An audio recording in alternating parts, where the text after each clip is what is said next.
In a previous video about how to start or register business in the United States, we discussed corporate taxes in different states and use of registered agent services. So after you register the business, you need to get a business address. And there's a really good way of doing this. This address will be used for receiving any kind of documents from banks, any kind of documents from your customers, or you can just, if you receive any packages, you can use this as a forwarding service.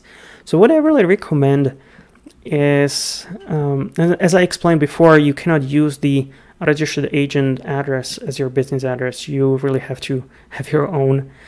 So what I would really recommend is using this company, this business called ipostal1.com.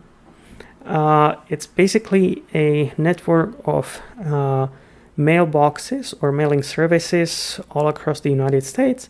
And what they do is they receive packages and they forward them.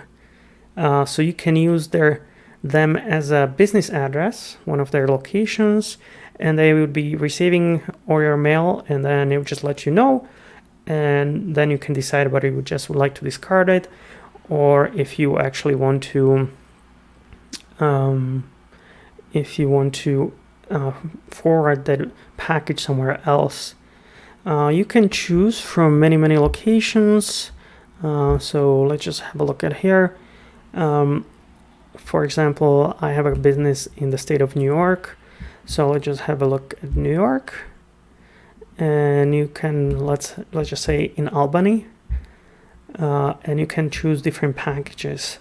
So one thing that you should be looking into is whether they allow both domestic and international forwarding of documents and packages. So this address does. So your address actually would be 350 Northern Boulevard, Suite 324.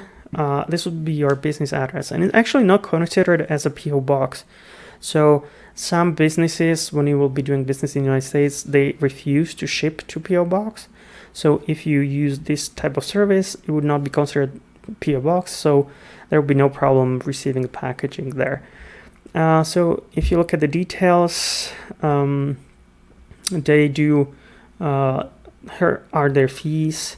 So if you just choose that, you just click virtual business address, and it costs $9.99 per month. So if you just do that, you just register, and they open the business address for you. It costs $99 a year, and basically you will create an online account, and every time you receive a mail, you will get an email, and you will just be able to log in. They take a picture of the mail, so you actually are able to see what you received and who is it from. And then you decide what you want to do with it. You can, if it's a mail from a bank, you would like to know what's inside, you just tell them to scan it. It costs probably $2 or so. Or you can just ask them to forward it to you. Then it costs $2 or $3 as well per mail. If it's a bigger package, they usually, these businesses, it's like a UPS and FedEx location, so they would just forward it to you, or wherever you need it to be forwarded, and they would just let you know what the costs are. So it's a pretty good deal. So you can have a business address for $99 a year, where you can process everything in terms of a business there.